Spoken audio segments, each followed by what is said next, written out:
ಒಂದು ದಿನ ಪಾರ್ವತಿ ಪರಮೇಶ್ವರ ಸಂವಾದದಲ್ಲಿ ಯಾರು ಮೊದಲು ವರಮಹಾಲಕ್ಷ್ಮಿ ಪೂಜೆಯನ್ನು ಮಾಡಿದರೆಂದು ಕೇಳಲಾಗಿ ಆಗ ಪರಮೇಶ್ವರರು ಹೇಳುತ್ತಾರೆ, ಮಗಧ ರಾಜ್ಯದಲ್ಲಿ ಚಾರುಮತಿ ಎಂಬ ಮಹಿಳೆಯು ಧರ್ಮನಿಷ್ಠೆ ಹಾಗೂ ಲಕ್ಷ್ಮೀ ಭಕ್ತೆಯಾಗಿರುತ್ತಾಳೆ.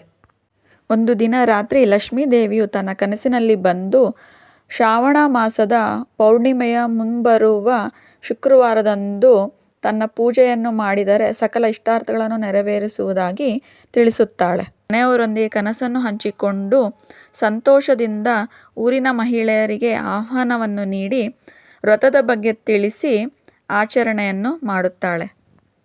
ಎಲ್ಲ ಮಹಿಳೆಯರು ಸೇರಿ ಷೋಡಶೋಪಚಾರಗಳಿಂದ ಲಕ್ಷ್ಮೀದೇವಿಯನ್ನು ಪೂಜಿಸಿ ಭಕ್ಷ್ಯ ಭೋಜ್ಯ ನೈವೇದ್ಯಗಳನ್ನು ನೀಡಿ 9 ಭೋಗ ಗಂಟಿನ ದಾರವನ್ನು ಕೈಗೆ ಕಟ್ಟಿಕೊಂಡು ಕೊನೆಯದಾಗಿ ಲಕ್ಷ್ಮೀ ಮಂಟಪವನ್ನು ಸುತ್ತುತ್ತಾರೆ. ಮೊದಲನೇ ಸುತ್ತಿಗೆ ಕಾಲ್ಗೆಜ್ಜೆಗಳು, ಎರಡನೇ ಸುತ್ತಿಗೆ ಕೈಕಂಕಣಗಳು, ಮೂರನೇ ಸುತ್ತಿಗೆ ಎಲ್ಲ ಸ್ತ್ರೀಯರು ಸರ್ವ ಅಲಂಕೃತ ಭೂಷಿತರಾಗಿರುತ್ತಾರೆ. ಊರಿನ ಜನರು ಸಿರಿ ಸಂಪನ್ನರಾಗಿರುತ್ತಾರೆ. ಈ ವ್ರತವನ್ನು ಮಾಡಿದರೂ, ನೋಡಿದರೂ, ಪಾಲ್ಗೊಂಡರೂ ಹಾಗೂ ಕಥೆಯನ್ನು ಕೇಳಿದರೂ ಸಕಲ ಸೌಭಾಗ್ಯ, ಸಿರಿ ಸಂಪತ್ತು, ಆಯುಷ್, ಆರೋಗ್ಯ ಫಲಿಸುತ್ತದೆ.